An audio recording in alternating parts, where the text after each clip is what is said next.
Hello guys, അസ്സാം വലൈക്കും. Welcome back to my channel.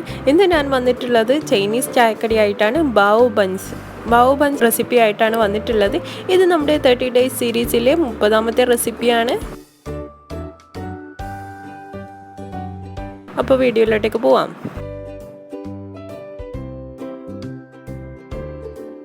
First chicken നമുക്കൊന്ന് മാഗ്നേറ്റ് ചെയ്ത് വെക്കാനുണ്ട്. അതിനുവേണ്ടി ഞാൻ ഇതുപോലെ ചെറിയ ചെറിയ പീസാക്കി ചിക്കനാണ് എടുത്തിട്ടുള്ളത്. ഇത് നമുക്കൊരു ബൗളിൽ ഇട്ട് കൊടുക്കാം.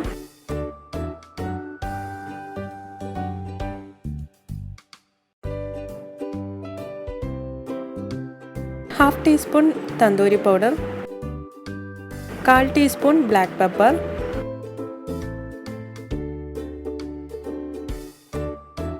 2 ടേബിൾ സ്പൂൺ സോയാ സോസ്,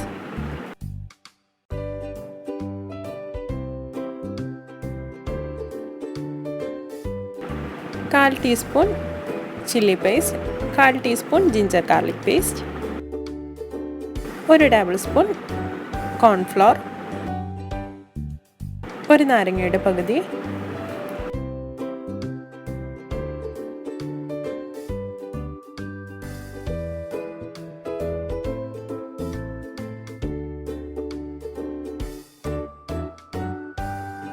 ആവശ്യത്തിന് ഉപ്പും ചേർത്തിട്ട് നന്നായിട്ടൊന്ന് മിക്സ് ചെയ്ത് കൊടുക്കാം.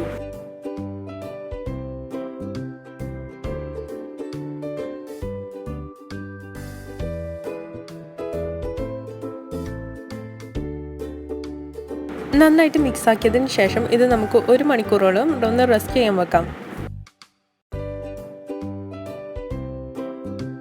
അടുത്ത ചെയ്യാൻ പോകുന്നത് വറ്റൽമുളകാണ്. വറ്റൽമുളക് മൊത്തമൊക്കെ കളഞ്ഞിട്ട് ഒരു 30 മിനിറ്റോളം നമുക്കൊന്ന് സോക്ക് ചെയ്ത് വെക്കാം. അതിനുശേഷം ഡോ റെഡിയാക്കാൻ വേണ്ടി ഞാനിവിടെ 3 കപ്പിലധികം മൈദ എടുത്തിട്ടുണ്ട്. ഇനി ഇതിലേക്ക് ആവശ്യമായ ഉപ്പ്, 2 table spoon east, 1 table spoon sugar, ഇതൊക്കെ ചേർത്തിട്ട് ഒന്ന് നന്നായിട്ടൊന്ന് മിക്സ് ചെയ്ത് കൊടുക്കാം. മിക്സ് ആക്കിയതിന് ശേഷം ചെറു ചൂടുള്ള പാല് കുറച്ചായിട്ട് ഒഴിച്ചിട്ട് നല്ലപോലെ കുഴച്ചെടുക്കാം.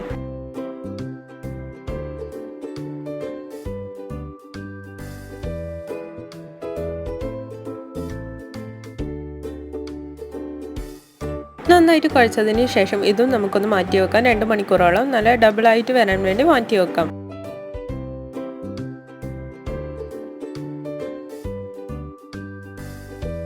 ചിക്കൻ ഇപ്പോൾ റെസ്റ്റ് ചെയ്യാൻ വെച്ചിട്ട് 1 മണിക്കൂറിലധികമായി. ഇനി ഇത് നമുക്കൊന്ന് ഫ്രൈ ചെയ്തെടുക്കാം. ഡീപ് ഫ്രൈ ആണ് ചെയ്യുന്നത്. അതിനുവേണ്ടി ഓയിൽ ചൂടാകാൻ വെച്ചിട്ടുണ്ട്. ഓയിൽ നന്നായിട്ട് ചൂടായതിന് ശേഷം നമ്മുടെ ഓരോ ചിക്കനും ഇതിലിട്ടിട്ട് നമുക്ക് ഫ്രൈ ചെയ്തെടുക്കാം.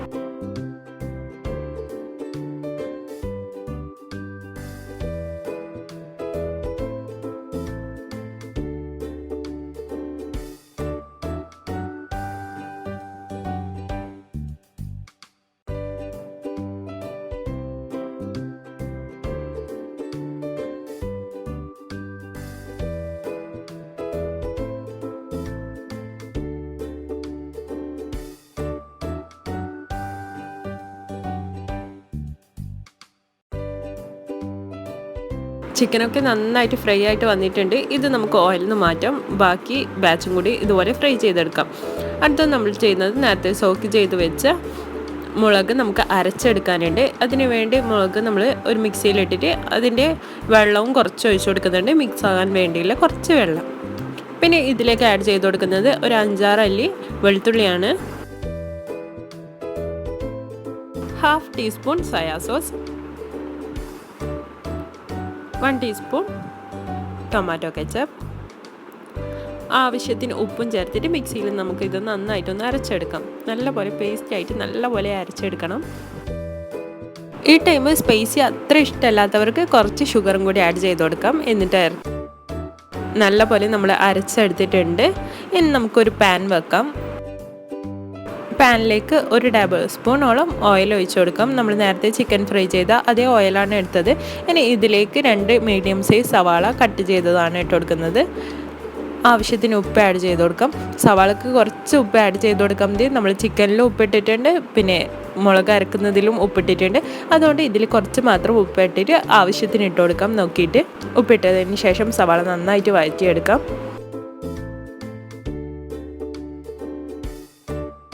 സവാള വഴന്ന് വരുന്ന ടൈമിൽ നമുക്ക് ഇതിലേക്ക് നേരത്തെ അരച്ച് വെച്ച മുളക് ഇതിലേക്ക് ആഡ് ചെയ്ത് കൊടുക്കാം. ആഡ് ചെയ്തിട്ട് നന്നായിട്ടൊന്ന് മിക്സ് ചെയ്ത് കൊടുക്കാം.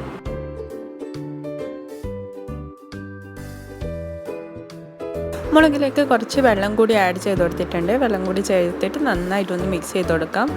വെള്ളം തിളച്ച് വരുന്ന ടൈം നമുക്ക് ഇതിലേക്ക് നന്നായിട്ട് കുറുകി വരുന്ന ടൈം നമുക്ക് ഇതിലേക്ക് നേരത്തെ ഫ്രൈ ചെയ്ത് വെച്ച് ചിക്കൻ ഇട്ട് കൊടുക്കാം.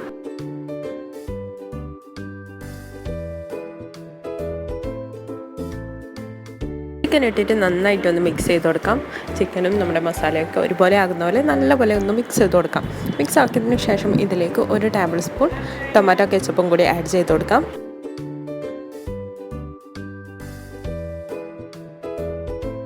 കുറച്ച് മല്ലിയിലയും കൂടി കട്ട് ചെയ്ത് ഇട്ട് കൊടുത്തു കഴിഞ്ഞാൽ നമ്മൾ ഫില്ലിങ് ഇവിടെ റെഡിയായി. ഫ്ലെയിം ഓഫ് ചെയ്തിട്ട് ഇത് നമുക്കൊന്ന് മാറ്റി വെക്കാം. നമ്മൾ നേരത്തെ റെഡിയാക്കി വെച്ച ഡോ ഇവിടെ നന്നായിട്ട് പൊങ്ങി വന്നിട്ടുണ്ട്. നല്ല ഡബിളായിട്ട് വന്നിട്ടുണ്ട്. ഇനി ഇത് നമുക്കൊന്ന് ജസ്റ്റ് ഒന്ന് കുഴച്ചതിന് ശേഷം ചെറിയ ചെറിയ ബോൾസ് ആക്കി എടുക്കാം.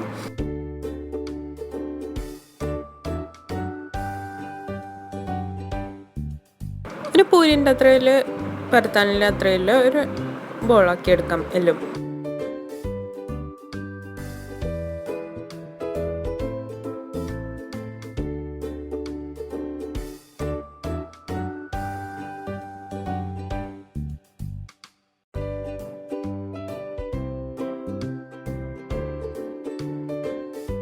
എല്ലാ ഡോയും ഇതുപോലെ ചെറിയ ചെറിയ ബോൾസ് ആക്കി എടുത്തിട്ടുണ്ട്. ഇനി ഇത് നമുക്കൊന്ന് പരത്തിയെടുക്കാം.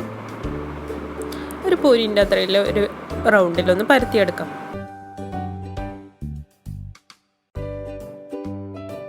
നന്ന തിന്നായിട്ട് പരത്താൻ പറ്റില്ല, കുറച്ചൊരു തിക്കായിട്ട് വേണം ഇത് പരത്തിയെടുക്കാൻ വേണ്ടി.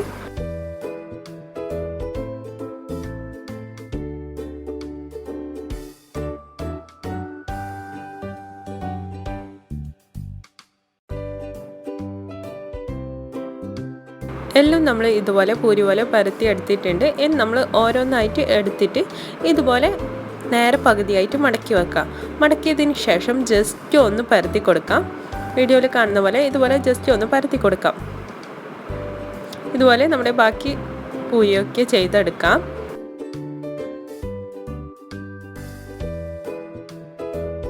നേരെ ഹാഫായിട്ട് മടക്കിയതിന് ശേഷം ജസ്റ്റ് ഒന്ന് പരത്തി കൊടുക്കാം. ഇങ്ങനെയാണ് ചെയ്തെടുക്കുന്നത്.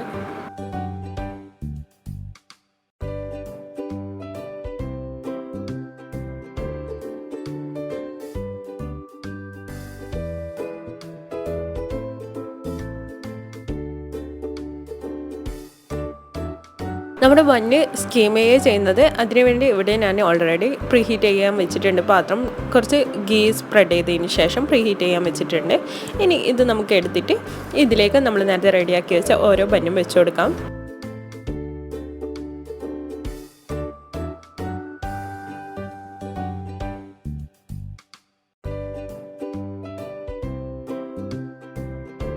എല്ലാ ബന്നും വെച്ചതിന് ശേഷം സ്റ്റീം ചെയ്യാൻ ഇതുപോലെ ഒരു വലിയ പാത്രത്തിൻ്റെ മേലിൽ ഒരു ഐറ്റിന് വെച്ച് കൊടുക്കാം.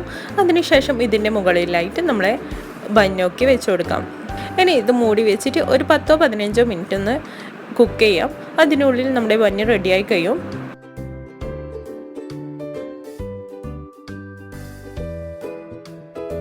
നമ്മുടെ ബന്ന് ഇവിടെ റെഡിയായി കഴിഞ്ഞു. ഇനി ഇതെടുത്തിട്ട് നമുക്ക് ബാക്കിയുള്ള ബാച്ചൊക്കെ ഇട്ട് കൊടുക്കാം. ഫസ്റ്റത്തെ ബാച്ച് ഇടാൻ വേണ്ടിയാണ് കുറച്ച് ടൈം എടുക്കുന്നുള്ളൂ. ഒരു 15 മിനിറ്റോളം എടുക്കുന്നുള്ളൂ. ബാക്കിയുള്ളതൊക്കെ ഒരു 10 മിനിറ്റിൽ കുറവാണ് എടുക്കുന്നത്. നമുക്ക് ബാക്കി ബാച്ചും കൂടി ഇതുപോലെ ഒന്ന് കുക്ക് ചെയ്തെടുക്കാം. ഇതാ നമ്മുടെ എല്ലാ ബന്നും റെഡിയായി. ഇനി ഇതുപോലെ നമുക്ക് ഇതുപോലെ ഒരു പോക്കറ്റ് പോലെയാണ് കിട്ടുക നമ്മുടെ ബന്ന്. ഇനി ഇതിൻ്റെ ഉള്ളിലായിട്ടാണ് നമ്മുടെ ഫില്ലിങ് വെച്ച് കൊടുക്കുന്നത്. നമ്മൾ ബന്ന് എടുത്തു കഴിഞ്ഞാൽ ഇതുപോലെ പോക്കറ്റ് പോലെ കിട്ടും. ഇനി ഇതിൻ്റെ ഉള്ളിൽ നമ്മൾ നേരത്തെ റെഡിയാക്കി വെച്ച ഫില്ലിങ് വെച്ച് കൊടുക്കാം.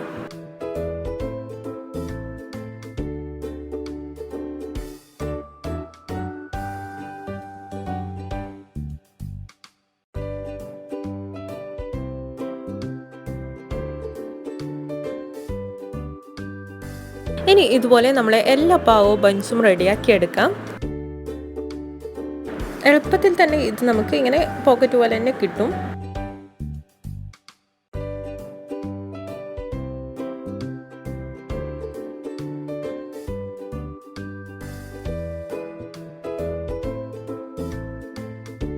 എല്ലാ ബാവുബനും ഇവിടെ റെഡിയായി കഴിഞ്ഞു. ഇനി ഇതിൽ ഒരു ഫോട്ടോന് കുറച്ച് മൊഞ്ച് കൂട്ടാൻ വേണ്ടി വെളുത്ത എള്ളും കൂടി വിതറി കൊടുക്കാം. ഇതും കൂടി ചെയ്ത് കഴിഞ്ഞാൽ നമ്മുടെ ബാവുബൻ റെഡിയായി കഴിഞ്ഞു. നിങ്ങൾക്ക് എല്ലാവർക്കും ഇഷ്ടമാവുമെന്ന് വിചാരിക്കുന്നു. ഇഷ്ടമായെങ്കിൽ ലൈക്ക് ചെയ്യാനും ഷെയർ ചെയ്യാനും മറക്കരുത്. ഇൻഷാ അല്ലാഹ് അടുത്തൊരു റെസിപ്പിയുമായി വരുന്നവരെ ടേക്ക് കെയർ ആൻഡ് ബൈ. അസ്സലാമു അലൈക്കും.